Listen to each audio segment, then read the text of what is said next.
Jadi sekarang kita nak berkongsi kepada penonton Selamat Pagi Malaysia. Ini merupakan satu isu yang saya kira ramai di kalangan kita yang bekerja dalam satu tahap dia mencapai satu keadaan di mana dia dah tak boleh nak buat apa-apa. Maksudnya dia dah tawar dengan kerja dia ataupun dinamakan sebagai burnout.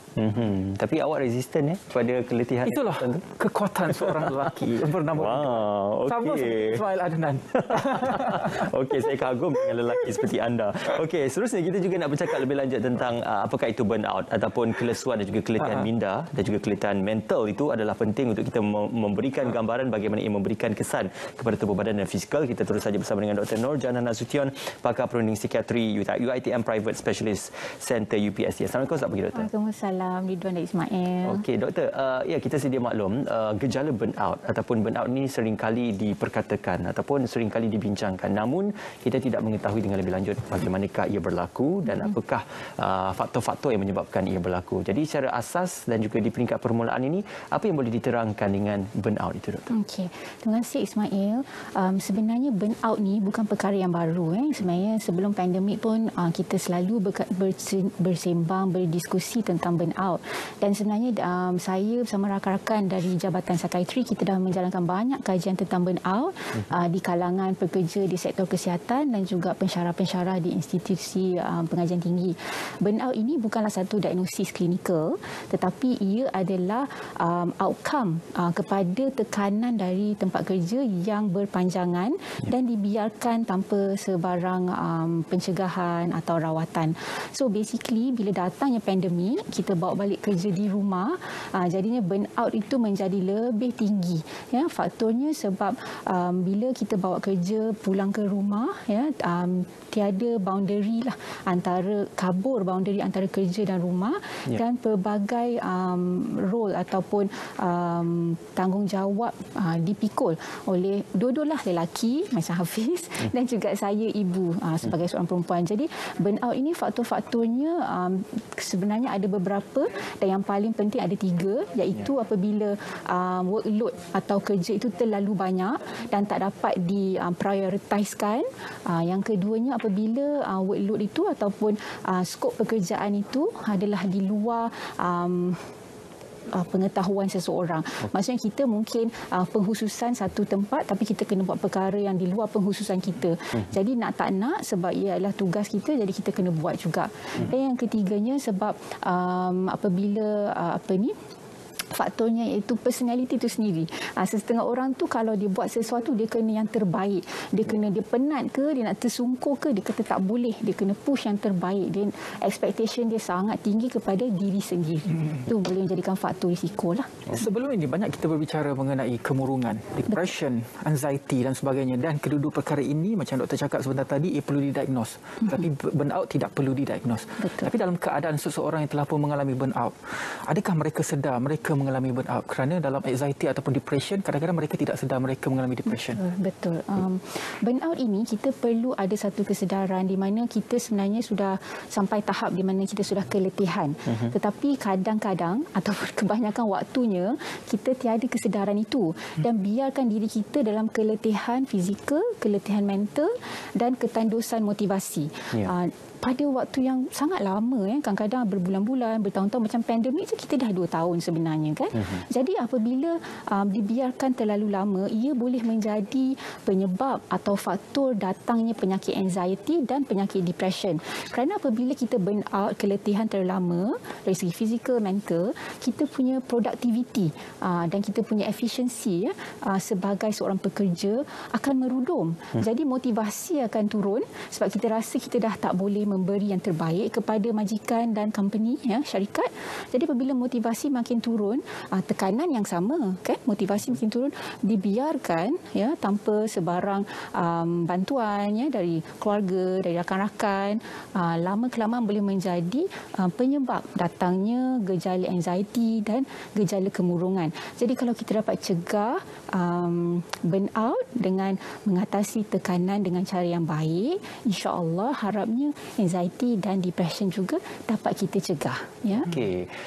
Doktor, apakah burnout ini juga akan memberikan kesan-kesan kepada faktor dan juga fungsi kardiovaskular manusia? Apabila kalau kita lihat ada berlakunya kegagalan jantung, kegagalan dan juga penyakit-penyakit seperti stroke dan sebagainya yang berlaku disebabkan mungkin faktor-faktor keletihan dan juga kelesuan. Apakah ia juga interrelated between each other? Ya, terima kasih Ismail. Ini sebenarnya satu perkara yang sangat penting. Burnout bukan sahaja menyebabkan keletihan dari segi emosi dan mental yang menyebabkan emosi terganggu dan tidak terkawal, tapi dia memberikan banyak kesan kepada fizikal. Dan kajian menunjukkan orang yang mempunyai tekanan yang berlanjutan, burnout akan memberi kesan kepada jantung, tekanan darah tinggi, gula dan juga faktor kepada berlakunya stroke. Ya, kajian telah dijalankan berpuluh-puluh tahun dulu. Apabila seseorang tu mempunyai personality yang cepat stres, ya, perlu perfect, perlu kepada kesempurnaan, ya, dia boleh menyebabkan adanya masalah jantung dan juga masalah tekanan darah tinggi. Jadi yang pentingnya kita mempunyai kesedaran, ya. Kita sedar kita ni jenis yang macam mana dan macam mana kita perlu mengatasi perkara ini. Kalau tadi doktor ada menyebut mengenai bagaimanakah ia tidak perlu didiagnose dan juga ia boleh makan masa beberapa tahun sehingga barulah terjadinya depression ataupun anxiety tersebut.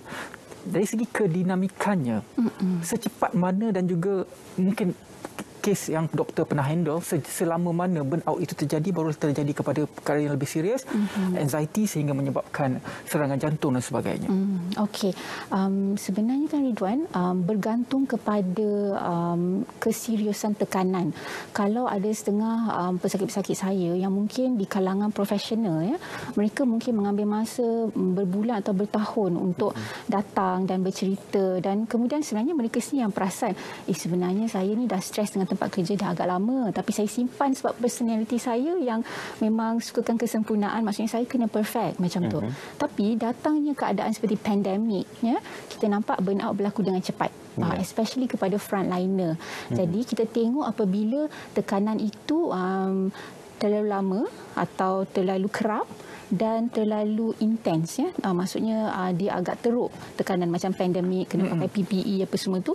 Jadi bergantung pada 3 faktor ni, burnout tu akan datang lebih cepat sebab tekanan tu lebih tinggi.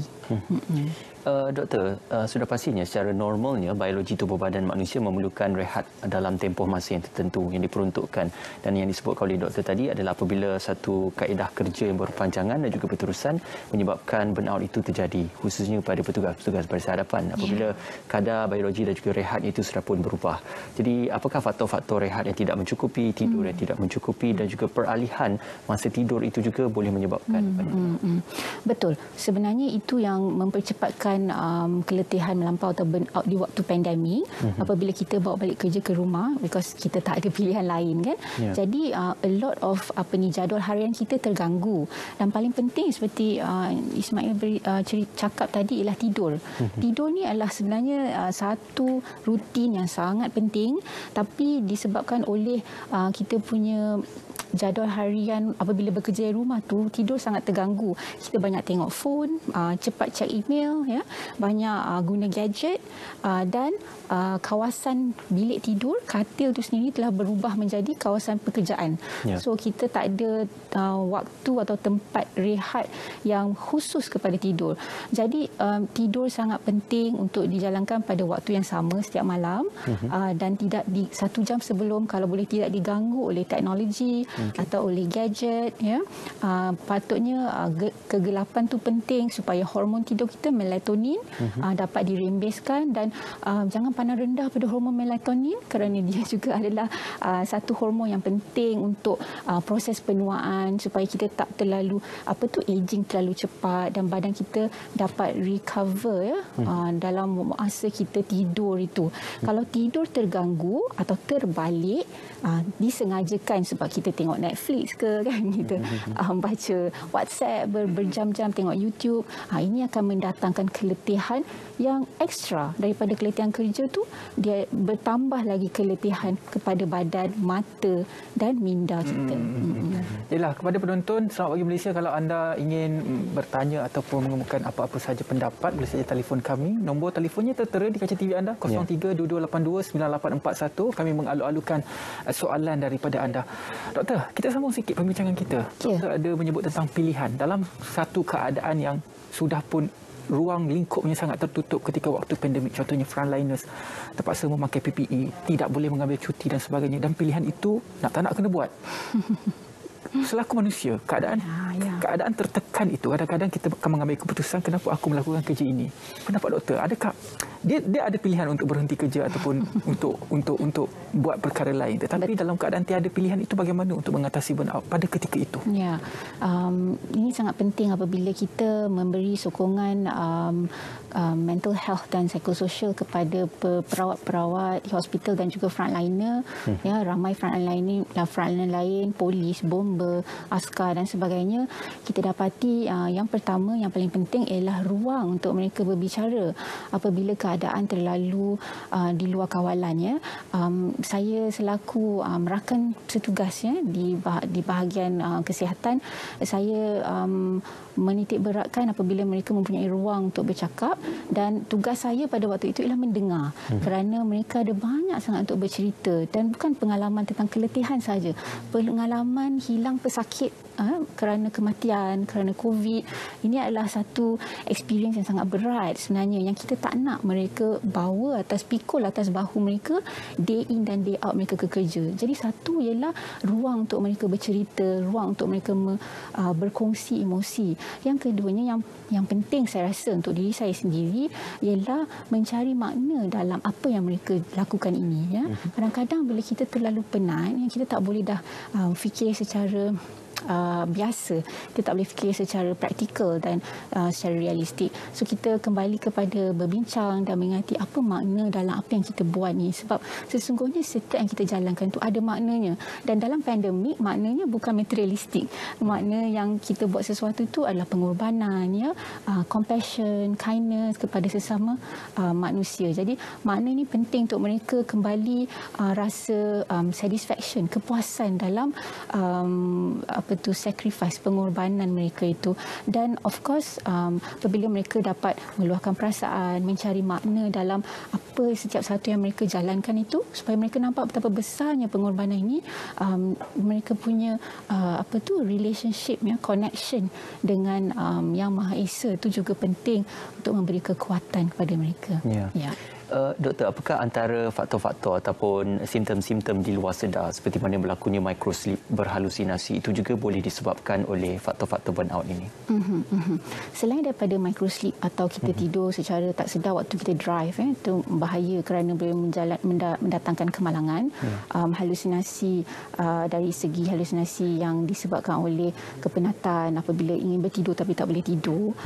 Selain daripada itu, emosi yang tak terkawal disebabkan oleh tekanan yang berpanjangan boleh menyebabkan emosi kita berubah, personality kita berubah dari seorang yang mungkin lemah lembut atau boleh kawal marah jadi seorang yang cepat marah, agresif, bergaduh di jalan raya, ya.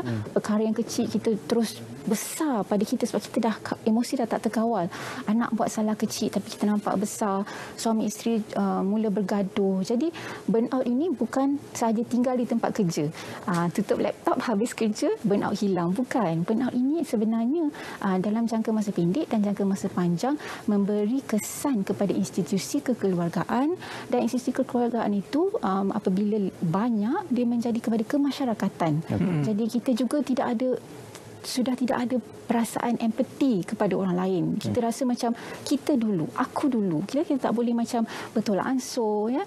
Kita tak boleh tunjukkan kindness kepada satu sama lain. Jadi ini semua hilang disebabkan oleh tekanan yang berpanjangan, di mana seseorang itu menjadi lebih negatif dan lebih sinis kepada keadaan. Dan kebimbangan itu saya takut dia akan merebak kepada keluarga di sekeliling. Kita akan bincang selepas ini kerana ada penonton yang ingin bertanya. Baharudin daripada Kelantan. Silakan Cik Baharudin. Cik Baharudin.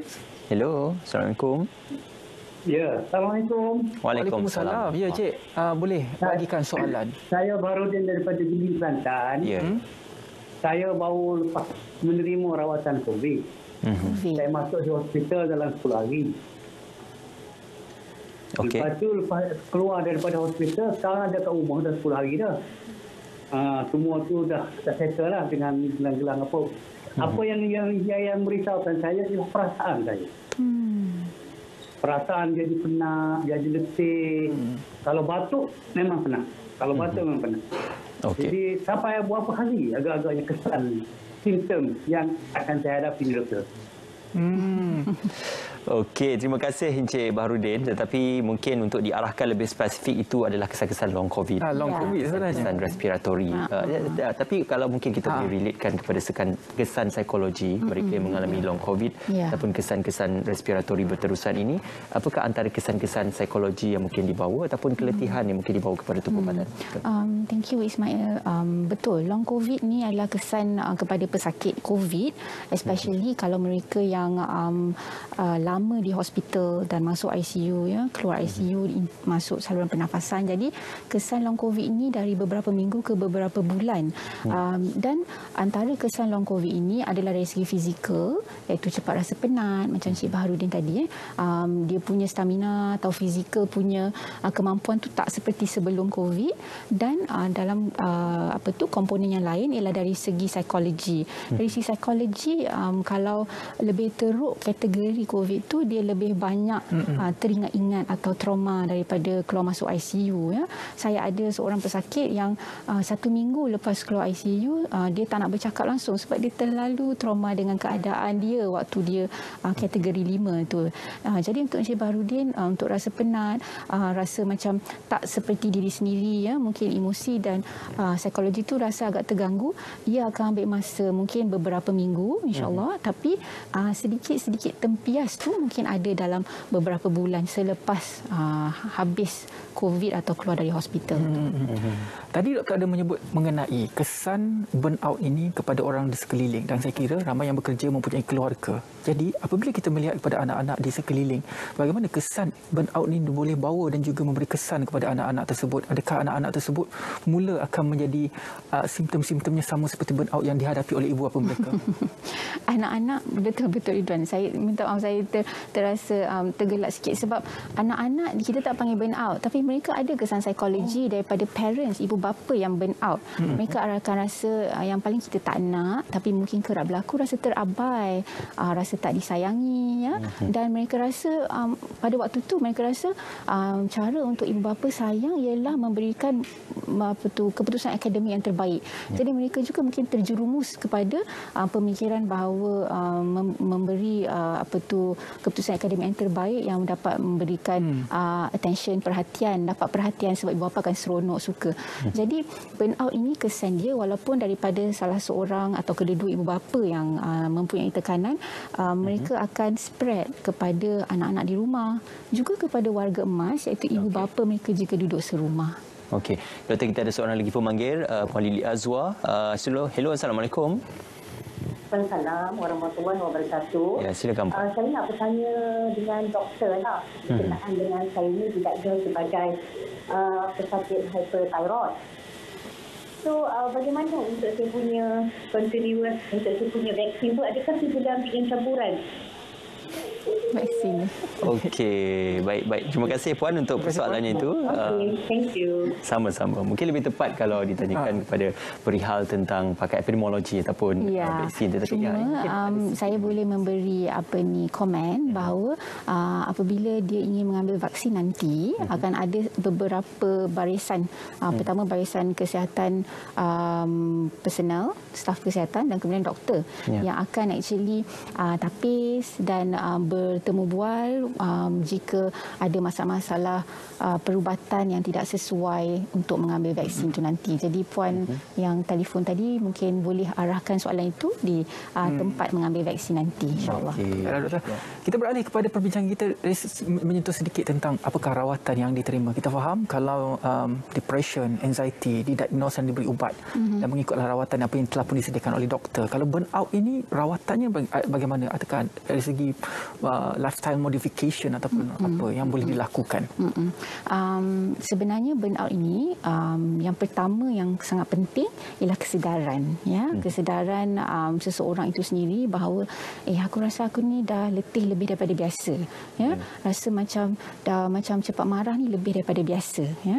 So kesedaran tu sebenarnya nombor satu. So that's why bila tim PRO saya Encik Wan Hazaini tanya saya apa topik nak cakap hari ini untuk UPSC, saya cakap burnout sebab saya tengok sejak pandemik 2 tahun ini pesakit saya kebanyakannya memang berpunca daripada burnout.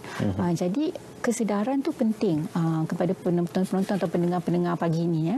Kalau kita tak ada burnout tapi pasangan kita nampak ada perubahan karakter, cepat marah, mungkin kita boleh bertanyakan, adakah awak sedang berasa tertekan di tempat kerja, awak rasa ada apa-apa yang awak nak berkongsi dengan saya. Dan selalunya suami isteri kita selalu mungkin bersyarah ke berceramah kat satu sama lain, tapi mungkin untuk pasangan yang nampak perubahan kepada pasangan yang seorang lagi tu, mungkin kali ini bukan masa untuk berceramah dan bersyarah, kali ini masa untuk menggunakan media kita punya sense mendengar, ya, dengar apa pasangan tu nak bercerita, nak katakan, dan kita tak perlu nak solve problem tu, kita cuma nak dengar apa yang dia ingin ceritakan. Dan bermula dari kesedaran, kita perlu memberi satu acknowledgement atau validasi kepada perasaan ini, ya.